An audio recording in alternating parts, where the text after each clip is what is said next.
The world's digital heart skipped a beat on May 12, 2017. In the UK, hospital screens went black, replaced by a chilling red window demanding $300 in Bitcoin. Patient records, schedules, and diagnostic tools vanished in an instant. Ambulances were diverted, surgeries cancelled, and chaos reigned as staff scrambled to respond.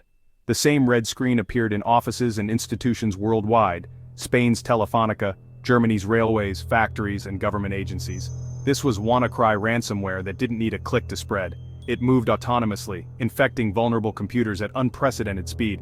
Within hours, over 200,000 computers in 150 countries were crippled. Car factories, logistics, and government services ground to a halt.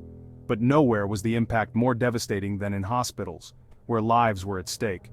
Staff reverted to pen and paper, turning away patients and improvising care. WannaCry wasn't just about lost data or money, it was a direct assault on the infrastructure that keeps society running.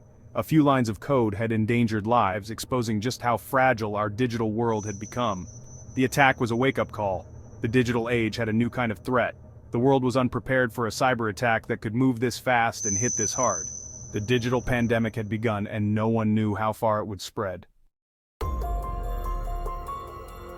What made WannaCry so terrifying? It was a ransomware crypto worm, malware that encrypted files and demanded ransom, but also spread itself automatically.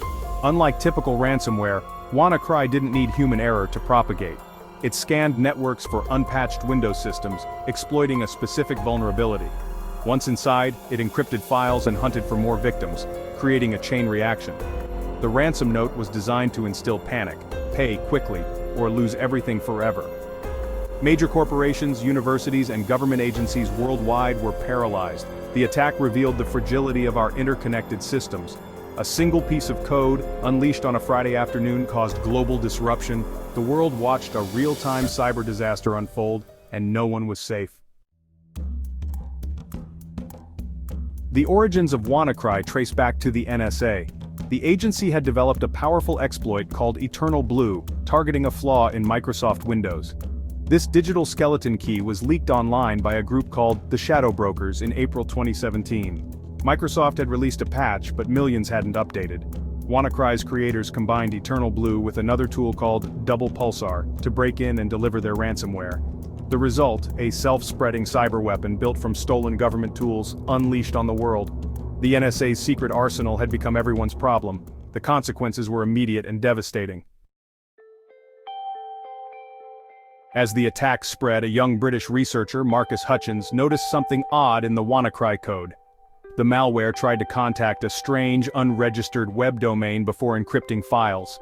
On a hunch, Hutchins registered the domain for about $10. Instantly, his server was flooded with connections from infected machines worldwide.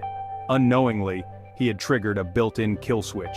The virus checked for the domain. If it existed, it stopped spreading. Thanks to Hutchins' curiosity, the outbreak slowed and then halted. He didn't decrypt files, but he stopped new infections. A single act of curiosity had saved the world from a far worse disaster.